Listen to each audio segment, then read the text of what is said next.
Wes mbok siapno. Ini sing waca dhewe. Lho, pertanyaanmu kok. Nah, iki waca dhewe. Pertanyaane waca. Wes, Assalamualaikum warahmatullahi wabarakatuh. Saya Ridwan Arif dari SMK Negeri Widang akan melakukan wawancara kepada rekan sejawat saya yaitu Bapak Dwi Jarwanto, guru matematika di SMK Negeri Widang. Ini ada beberapa pertanyaan yang sudah saya siapkan. Monggo untuk pertanyaan yang pertama. Mengapa siswa terlihat kurang terlibat dalam pembelajaran? Bagaimana Pak Dwi pendapat Anda tentang itu? Untuk terkait dengan masalah tersebut, menurut saya karena peserta didik itu kurang tertarik pada pelajaran teori di SMK Negeri. Di SMK itu biasanya siswa lebih tertarik pada pelajaran produktif. Oh, begitu ya Pak Dwi ya. Praktek di bengkel, praktek di lab itu lebih tertarik. Banyak kan ngantuk Pak ya?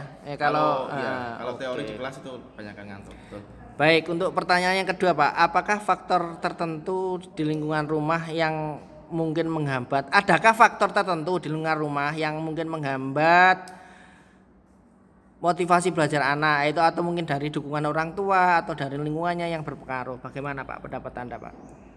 Ya, seperti yang saya lihat, kebanyakan orang tua di rumah itu sudah terlalu sibuk dengan aktivitasnya atau kesibukannya dalam mencari nafkah atau kesibukan pribadi yang lainnya. Jadi kurangnya perhatian, kurangnya motivasi dari untuk anak, mengingatkan agar anak itu lebih semangat dalam belajar. Berarti istilahnya orang tua langsung pasrah saja gitu pada sekolah Pak ya? Ya, lebih. Yang penting tahunya anaknya berangkat sekolah gitu ya? Betul. Iya. Seperti itu. Terus pertanyaan berikutnya Pak, apakah yang membuat siswa merasa kurang tertarik pada pelajaran matematika? Ini kan kurangnya minat berarti Pak ya. Kenapa anak-anak itu minatnya pada matematika itu kok kurang itu? Gimana itu maksudnya? Pendapat Anda itu gimana? Oke, mungkin ini ya, saya lihatnya di sini kan kelasnya terlalu banyak, terlalu besar kelas isinya. Jadi kelas besar ada 30 lebih dari siswa per kelasnya, per rombelnya. Kemudian beban mengajarnya itu ada lebih dari 30 jam kita itu di sekolah. Jadi kita itu lebih sulit ya fokus untuk pelayanan ke siswa.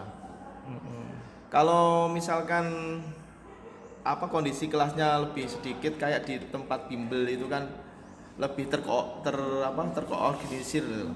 Kalau kelasnya kecil lebih mudah untuk mengkondisikan siswanya. Oh iya begitu Pak ya. Baik, kalau berikutnya yang keempat Pak, apakah tingkat kesulitan materi itu berpengaruh pada motivasi anak untuk belajar matematika Pak?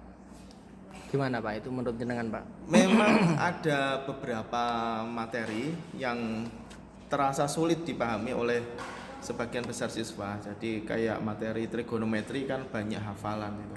Banyak hafalan rumus ya. Iya, materi trigonometri, kemudian apalagi kalau integral dan limit trigonometri, turunan trigonometri di kelas 12 itu agak terlihat semakin ruwet Pak ya. Iya. Oke, Pak. Kalau trigonometri sendiri di kelas 10 sudah terlalu banyak hafalannya itu.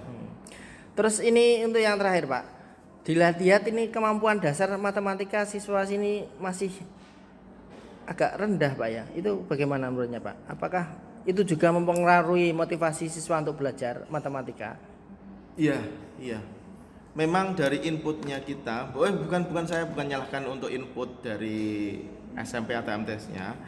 Memang untuk perhitungan dasar, sebagian besar siswa itu masih kesulitan dalam berhitung penjumlahan, pengurangan, pembagian dan perkalian, pecahan.